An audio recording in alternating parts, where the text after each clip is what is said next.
How's it? Today, I'm going to talk story about day 2 to my commute to Sonoma for the All Ladies Bike Camp.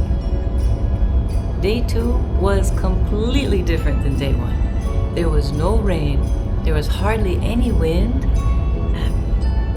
It went so smooth. This might be rather boring.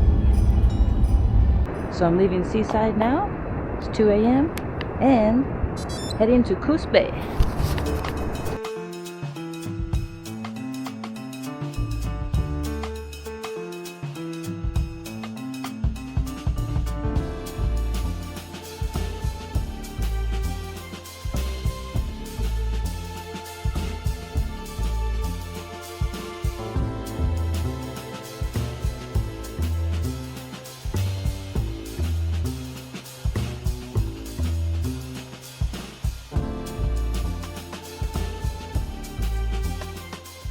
The portions of Oregon of the Oregon coast that I rode this time, usually I've ridden only in the middle of the night.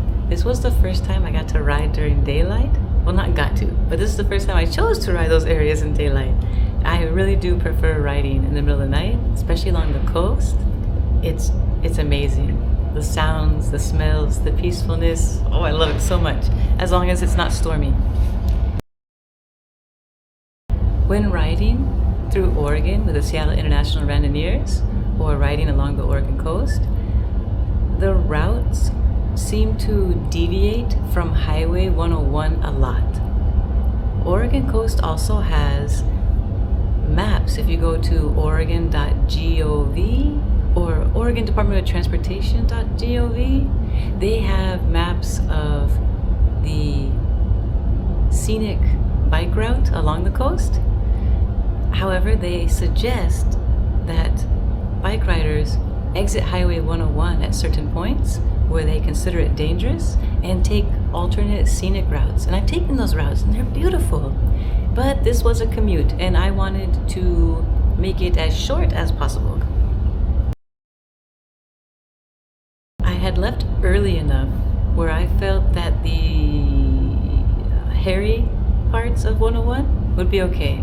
And they were. And I got new unridden miles in Oregon, which is great. More specifically, heading to Tillamook and then south of Tillamook.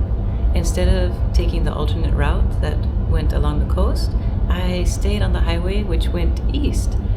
And it was really beautiful because it was early in the morning with the mist and the fog. There's a lot of cows. I went through a town I never had before, Hegepo, and Cloverdale, and some others. I also went through some familiar cities along the coast, like Lincoln City.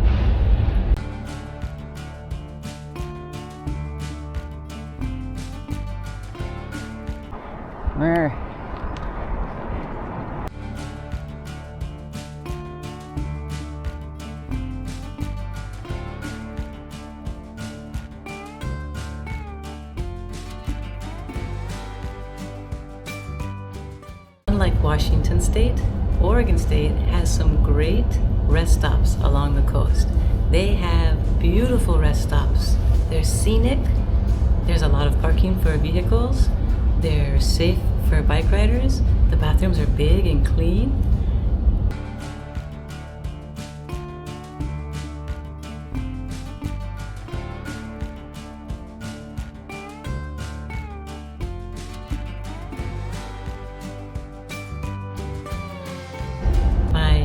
Replenishment stop was Newport, Oregon.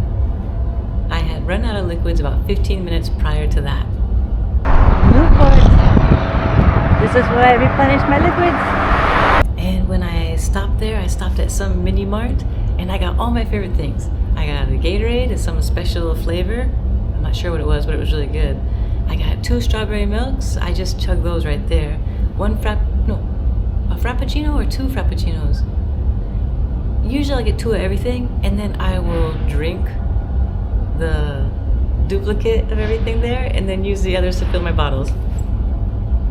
I'll mix the Frappuccino with the strawberry milk sometimes. I'll mix the Gatorade with the water. It really doesn't matter. It's all liquids and calories. Yeah, tastes great.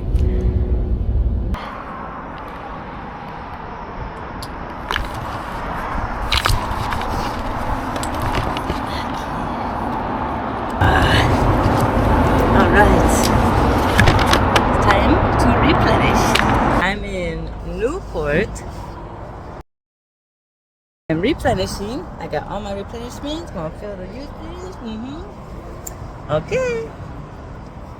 Seeing the areas this time in the daylight was amazing. Beautiful and breathtaking. I think it might be my favorite place to ride of all the places I've ever ridden.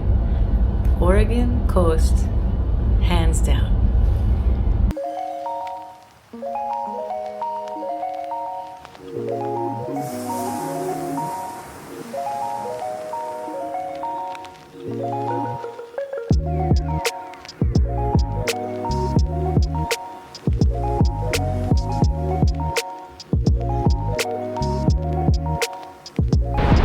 Don't look down.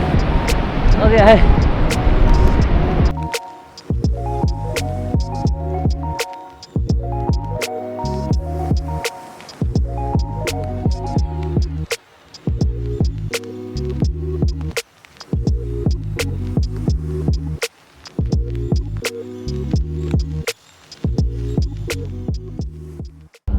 I got to North Bend, I don't know, maybe around 5:30 p.m. This is my stop for the night.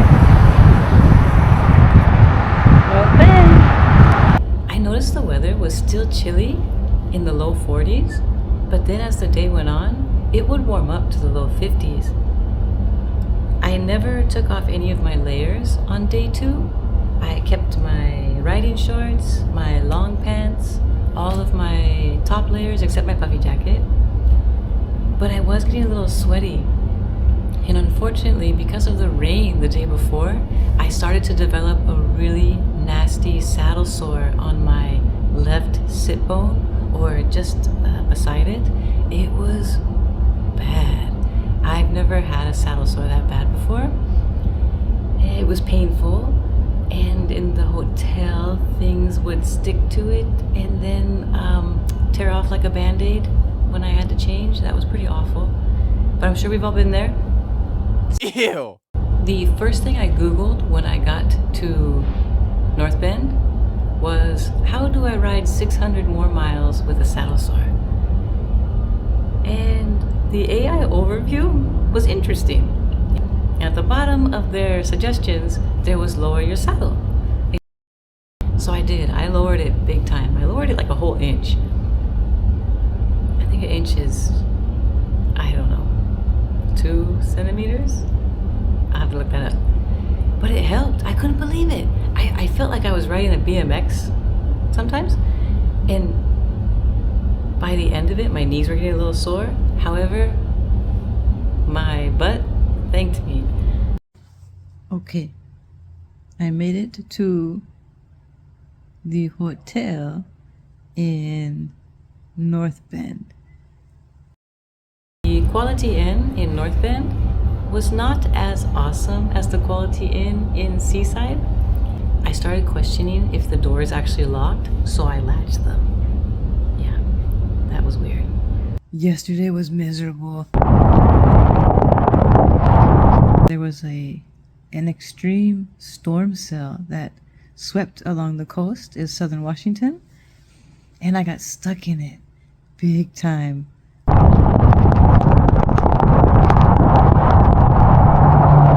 There was so much mud and debris coming off the road. This was pretty awful. But when I looked in the mirror, there was so much gunk that got in my eyes. I had all these blood spots in my eyes. I don't know if you can still see, but I got some crazy stuff.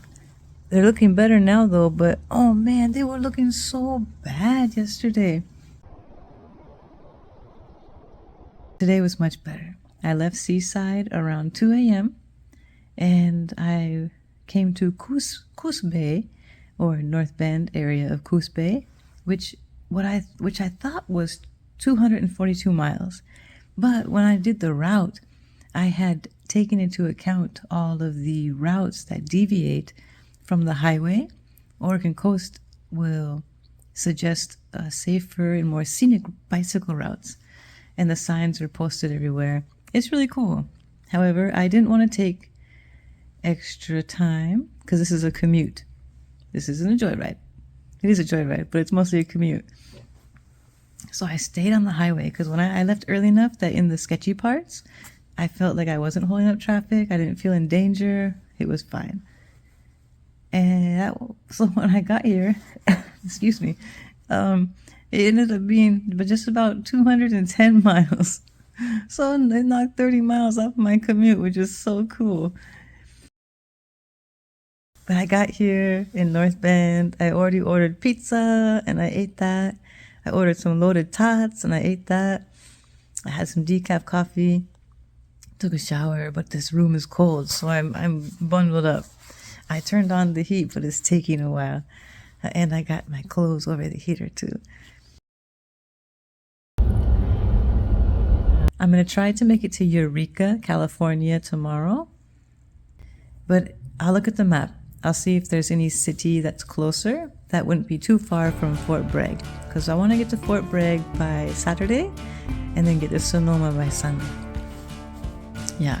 All right. Well, that's it. I'm going to go back and eat some more food that I got left and catch up on emails and stuff. Bye.